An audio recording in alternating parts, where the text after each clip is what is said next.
The Pit Press Podcast.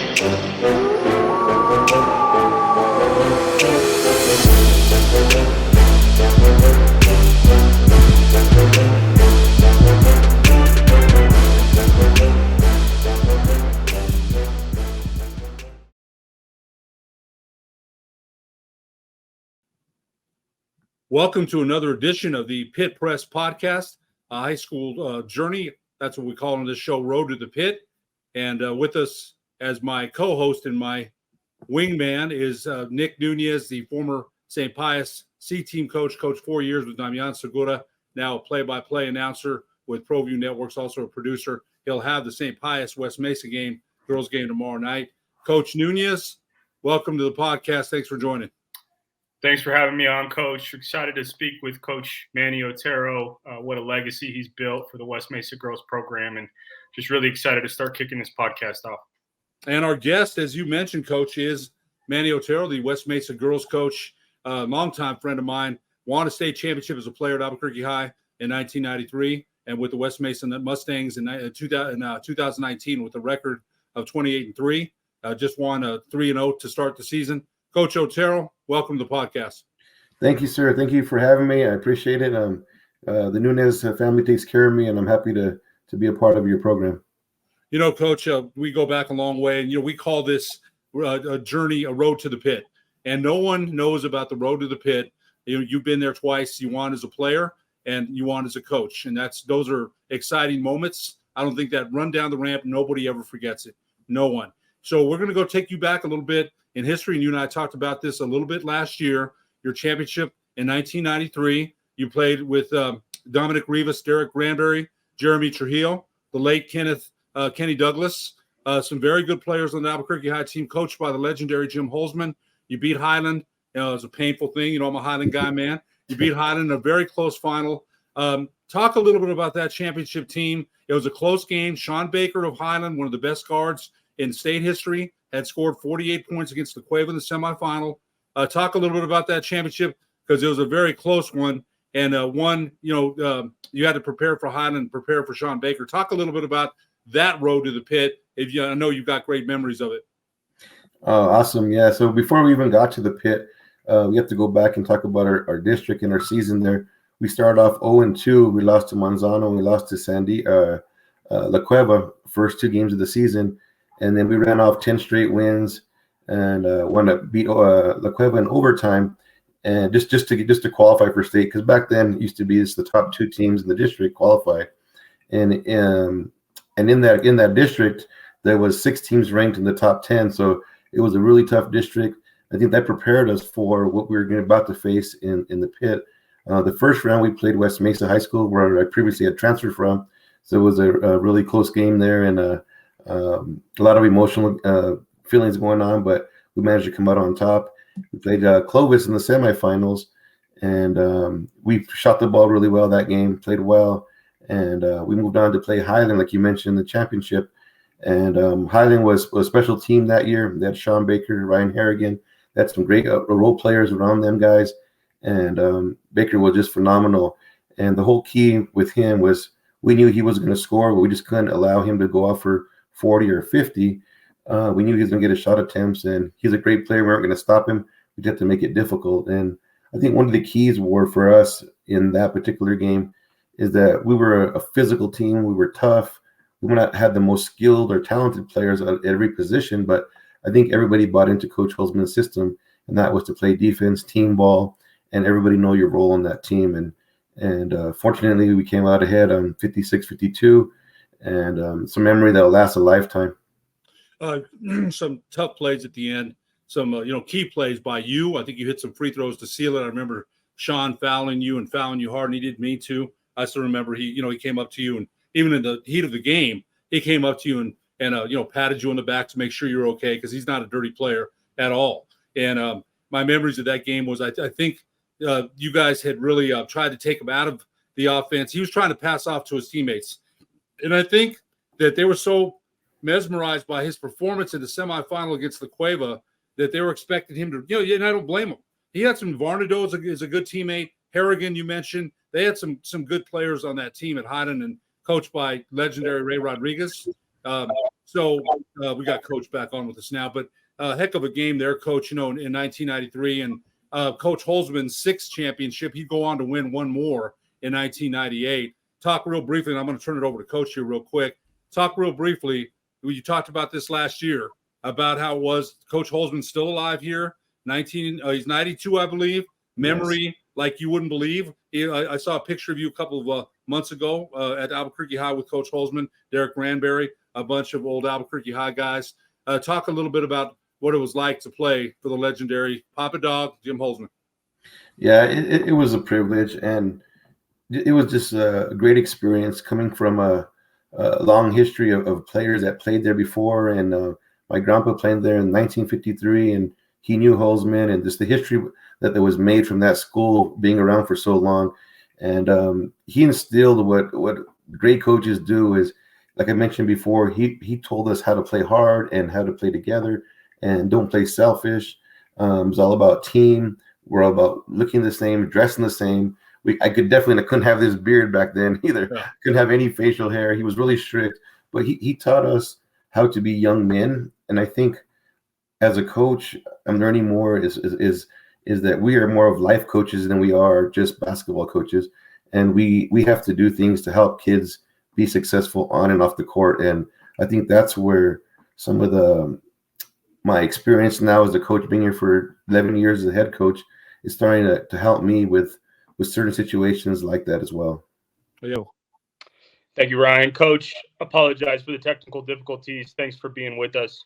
The question I wanted to ask you, there was a lot of groundwork that was built into that state championship run that you guys had in 2019. What a phenomenal run it was. 28 wins that season, the first state championship in West Mesa program history.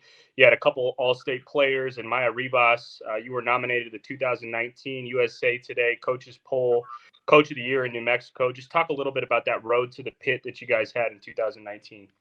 Yeah, that road began a few years back when these girls were freshmen and sophomores and starting and just getting familiar with playing varsity basketball. I had a lot of talented girls, but they didn't have much varsity experience. And I think what really helped us is that we switched districts. What happened was we played in a weaker district, and we had won like 20 games straight in 2 years. And then we got to this new district with La Cueva, Farmington, Pedro Vista, El Dorado. It was a grueling dogfight every single night. And actually, we lost in the district championship to Pedro Vista for the third time that year. And we were in the locker room, I remember, in the district championship game, and I told the girls, we've won Metro 3 times, we won district 2 times. This is our year to win 1 time. We got to win state now. And I go, I didn't even care if we lost the district championship. We knew they were going to be a 2 seed. We were going to play a 3 seed. And we knew that it would be tough to beat us 4 times in one season. So we were prepared that way and let the girls know it's okay that it takes some losses. It takes that to prepare you to have success. And it was a great tournament run. We had played Oregon Mountain the first round and came out ahead. Mayfield, the team we had played earlier, and had won more comfortably. But this game, Coach Maya was the girls, and they were phenomenal. They were physical and tough. We came out ahead by 2 points there. And then we survived Pedro Vista last desperation shot from the top of the key that looked good from my area, and it bounced off the backboard and hit the front of the rim, and fortunately it fell out and moved us into the championship against Hobbs. We had previously played Hobbs in Hobbs and hit Emily Burke had hit a 25-footer at the buzzer to give us the win. We won by 2 points at the buzzer. So we knew that game was going to be tough, physical. They were much bigger than us. Our biggest girl starting was only 5'7", and they had a couple girls over 6 feet tall, and they were a little more athletic than we were. But our girls persevered. We had great ball handlers, and we had girls that knew how to play the game and bought into everything that we were trying to teach them. And we were fortunate to make that comeback in the first round. The quarter, we were down 26-10, and we called the timeout, and I was yelling at the girls quite fiercely and yelling at them and giving my thoughts. And at the end of the timeout, Maya Rivas comes back to me and taps me on the shoulder, and she goes, "Coach, we got you, coach." And I looked at my assistant coaches. I thought she was crazy. she came out and hit like 6-8 points straight, and we went on a roll, and we cut the lead to like 4 by halftime, and then we started to roll the second half and ended up pulling away to give West Mesa its first state championship.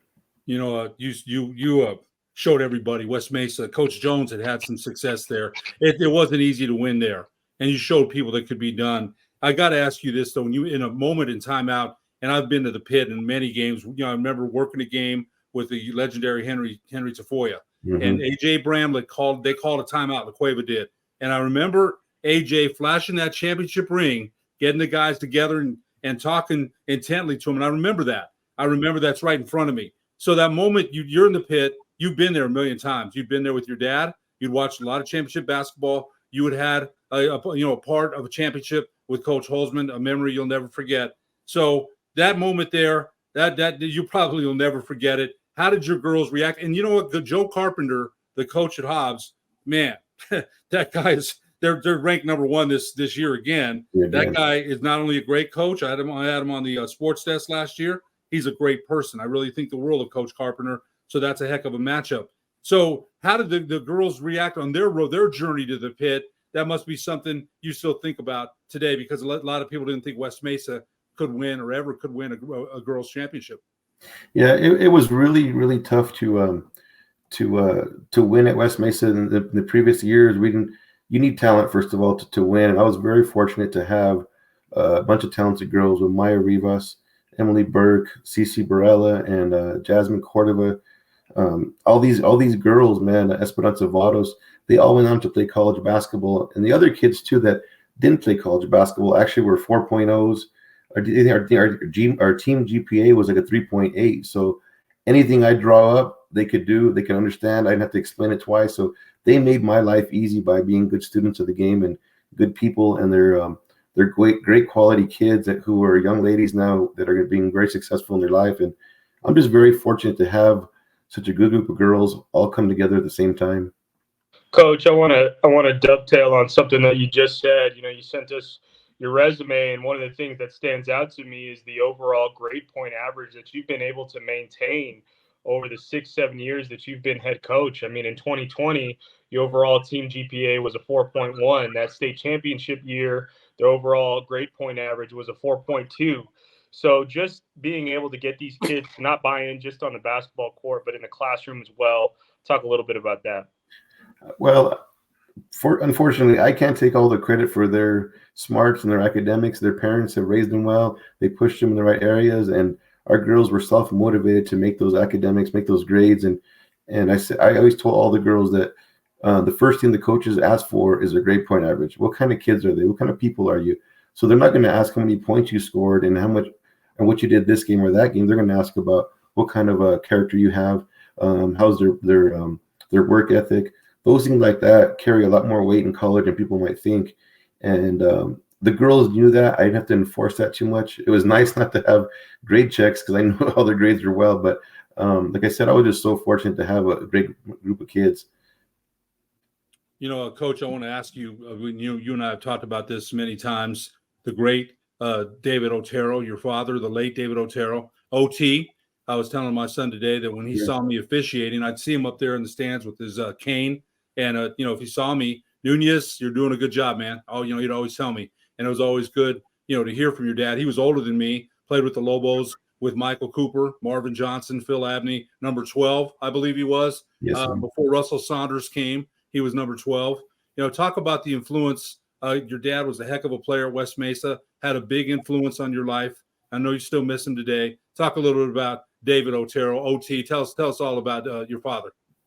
Yeah, my dad, he made me what I am today and what I'm doing today. I'm in this position because of him. Not only as a player, but a coach and a father as well. My dad had a strong work ethic, very passionate about what he did, and he just demanded the best from me at everything I did. There was times where I thought I was going to quit. I couldn't take the pressure and take the work ethic. He was pushing me so hard in the gym where I'm like, I can't take this anymore to the limit. And then once he did that, and I finally started accepting it, what he was teaching me, and embraced it, I started to develop as a basketball player, and I really bought into everything he was saying. And he pushed me as a player. He knew what it took to get to the next level, like you said, as a UNM D1 basketball player, and he knew what it was to be a coach, to coach somebody, to give them the confidence and the encouragement and the support you need to be a coach with these kids nowadays. And he instilled that in me. And of course, and the last part of it is being a good father and being there for your kids and your family and supporting them and nurturing your kids. And there's nothing more satisfying than seeing your kids be successful. And I know you can relate to that, Mr. Ed Nunez, with your son too as well. And it's just a great feeling when you know that your family has been there to support you. And my dad has done everything and above to put me in a position to be successful. One quick comment. I'm going to turn it back over to Coach Nunez. He's more successful than I was. My dad was, I was more successful than my dad because my dad made sure he sacrificed, him and my mom. And my wife and I wanted to make sure our son, and he sure is. We're so proud of him. So you're right. That's how chains keep going. And you had some, you had the best, man. You had the best of the best, no doubt about it. Coach, go ahead. Kind of transition into the current version of the 2023-2024 West Mesa Mustangs. Before we do that, I want to briefly recap your season last year. You guys play in arguably the toughest district in girls basketball. And what's crazy is that the state champion from last year, Hobbs, isn't in your district. The other team that was in the state championship, the Volcano Vista Hawks, isn't in your district. And I really think it illustrates how deep girls 5A basketball is. But last year, 5 teams from your district make the state tournament. You guys open up as the 15 seed against the Farmington Scorpions in the 2 seed game. Just talk about the depth and all the good players that play in your guys' district.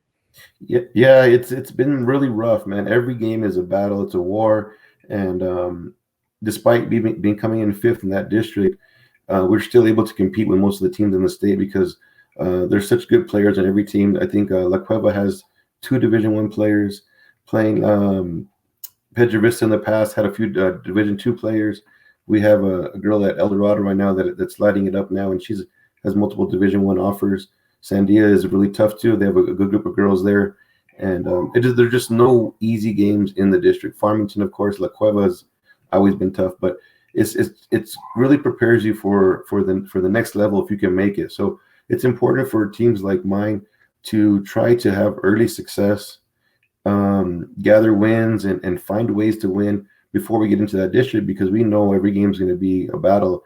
And those 50-50 games where you could win or might win, you need to win those games just to have a chance to get there. Coach, I think you wanted to mention, Coach Nunez, you wanted to mention the Farmington. You've got Bella Hines in that district. And I had your game last year when you played Bella, who averages, 26, 27 a game. And I remember asking you how you were going to defend her, and she's going to get hers. Coach Ellis said that of El Dorado. The ball's going to find her. She's going to split doubles. She's going to pull back. She's going to get hers. But Coach Nunez, I think you wanted to mention too that Bella Hines wasn't even the district player of the year. I think you wanted to mention that. No, Capulani Onatelu from Farmington, I think, was the district player of the year in that district. And Coach, you hit on it. I mean, Sydney Benally's in that district from Sandia. Bella Hines, who we've already mentioned, Eva Love from La Cueva. It's just such a loaded district with talent. And Coach, I mean, you got a couple fine players yourself. I mean, I had your game against Pedro Vista at home last year. CC Thrasher, Destiny Jackson were 2 of the players that stood out to me. So as we were talking, Coach, just such a deep district with a lot of talent. Yeah, it's like I said, it's really tough. It's a tough district. A couple of girls you had mentioned there. CC Thrasher right now is our leading scorer currently this year as well too, averaging 14 a game. And Monique Senna, she's an awesome player. She's an all-around great player for us. I have around 4 girls right now that are averaging around 8 to 12, 13 points right now. So our balanced scoring is helping us now. But I think what keeps us in every game right now, and our goal is to make sure that we play great defense and limit people's possessions with great rebounding. We have to be a better rebounding team to be able to compete against these bigger teams. We don't have that much height. Once you see us, we're not too tall at all, but they are feisty. They will compete, and they'll play extremely hard. Coach, you started out the season by beating Highland 48-45, close game against Leventon 40-39, and then a runaway against Manzano, 59-33. You mentioned a couple of injuries that the team has suffered, but in Coach Nunez will see you tomorrow night against St. Pius. But tell us a little bit more about this year's team, and the injuries were, you and I talked about it a little bit yesterday, and fluky. I mean, you get 3 of those. It's crazy, and you can't predict. That's what changes everything. We don't know what the season entails, the divots in the road, right? The ups, the downs, the adversity. I always say we find out more about ourselves when we face adversity and the challenges that come with it. You've been through that a lot as a player, not only at Albuquerque High, but at Marist. When you set a bunch of 3-point records there at Marist, you've seen it. So talk a little bit about the injuries that your team suffered and how you're getting through it. There's nothing else you can do except play what you got.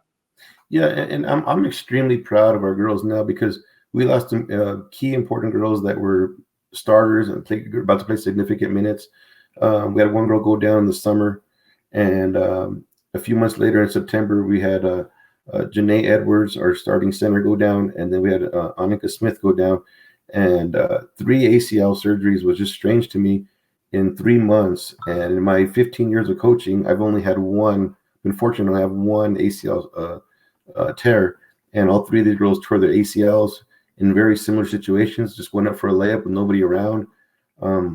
Their outside foot just buckled, their knee buckled, and they went down hard. And it was just really discouraging at that moment to see all those girls go down. But I'm very proud of the girls, even the girls that are hurt now. They're still been supportive of their team. They're at the games, they're filming games, they're at practices, and they're showing their support. And we're showing our support for the girls that did go down too as well, because we understand that it's hard to go through any kind of a surgery and injury, especially being 16, 17, 18 years old as a kid. They need our support there. So we're trying to do our best to support them. But the girls that have stepped up, I mentioned Marissa De Hoya. She hit 2 threes back-to-back in the minute against Levington. And then they matched our threes. And then she got fouled with 0 seconds on the clock and actually made a free throw to win the game. And we won with no time left on the clock. Marcia Martinez has been playing awesome. She's been doing a little bit of everything, scoring, rebounding. Like I said, Monique Sena has been awesome, all-around great player. And Cece Thrasher has been scoring for us. And Olivia Frescus is one of our defensive stoppers too. She's been playing really well. So everybody has kind of picked up the slack, so to say. We would have been a lot deeper with those girls, but we are still pretty competitive. And like I said, we're just trying to find ways to win and trying to improve each day. One quick comment, I'll turn it back over to Coach Nunez. Monique Sena, the daughter of former Albuquerque High star Andrew Sena, and the niece of Arnold Sena. So some good lineage there. Coach, go ahead. Sorry. Coach, just wanted to talk to you a little bit about your road to the pit this year. Just looking at your upcoming schedule on Max Preps, you guys got St. Pius tomorrow. St. Pius was a state semifinalist in 4A last year. Coach Bree Rohde doing a terrific job with that program. You guys got Manzano later in the week, who you guys have already beat. And then the schedule gets a little bit tougher. You guys got Volcano Vista. You guys got Albuquerque High. You've got Hobbs, looks like in the opening round of the APS Metro Tournament. Just talk about your road to the pit and some of the challenges that your club's going to face here in the next couple of weeks. I think you're right. It's going to be challenging. Every game we play is going to be challenging because we lost some significant scores and stuff like that. But for us to be successful against anybody, we have to play phenomenal defense and rebound the basketball. Right now, we're in a good spot with the girls where everybody's getting along. They like each other. They're bought in. They're playing for each other, not for themselves. They're not selfish. So that's a big challenge in girls basketball right now.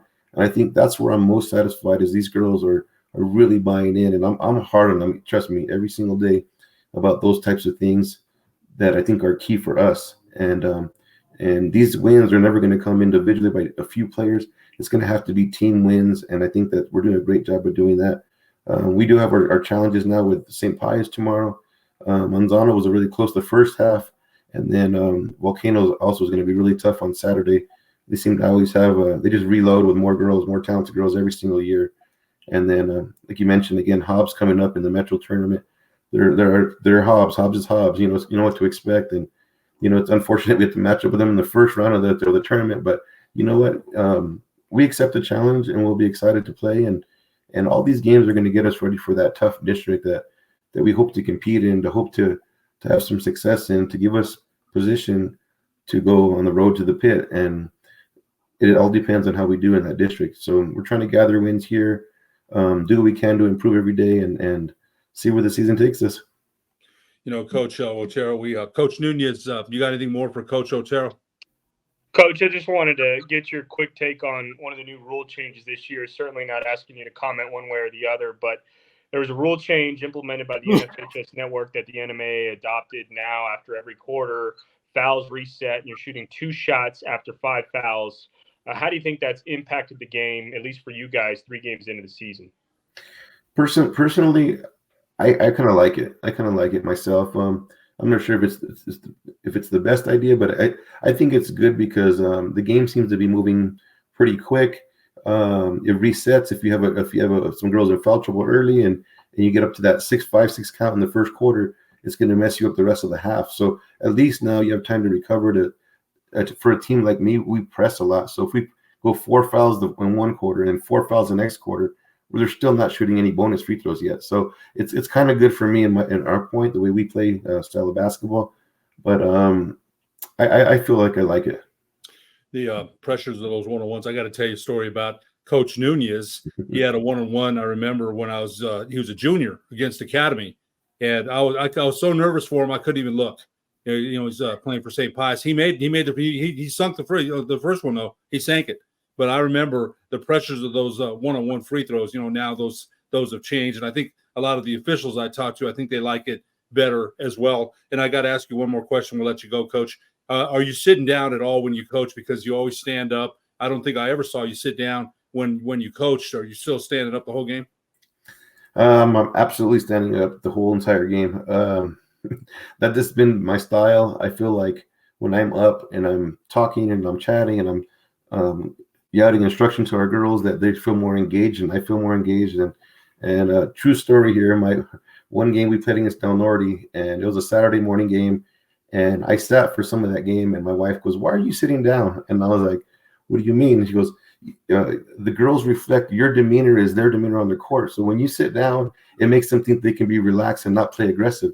Did you notice that?" And I'm like, "Now I did. Thanks to my wife for telling me that." So since that moment happened, I've never sat down unless the game is well above 20, 30 points either direction. Then I could feel I can sit down. But other than that, I'm trying to listen to my wife as well. Coach, one more question, Coach. One more question, if I can. I'm not sure if you're familiar with Bree Rohde, the coach at St. Pius. She had a prep career herself.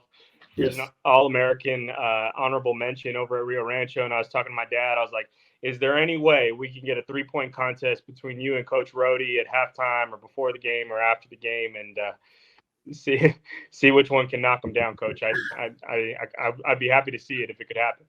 I would gladly accept that challenge. That's one thing I think I can still do at all times. Over the years, like I'm gonna be able to run or might be slow, a little heavier, but that last thing I love to do is shoot, and that's the last thing to go. That as shooters, both you two is your shot. So that's I'm real prideful, and I'm sure Coach Rohde is too, and it'd be something fun to see. But I'm just excited about tomorrow with these girls and to see where we match up with a high-powered team like St. Pius and see where the season takes us. But thank you so much for having me. I appreciate it. Like I said, the Nunez family always takes care of me. You guys are good to me and our girls, and we appreciate everything you do for the community. Thank you for supporting New Mexico high school basketball. Coach, you know what? We wish you the best of luck. And, I'm sure my son's going to have your game. You and I will catch up somewhere down the line. They've got me at Western. I'm here. I'm there. I'm everywhere. But I'm always following what you're doing because I've got the utmost respect for you, as I always have. You carry yourself with class. And the girls there at West Mesa are very lucky to have you. Thank you for being our guest on the Pit Press podcast, Road to the Pit, a high school journey. We sure appreciate it. Good luck tomorrow night against St. Pius.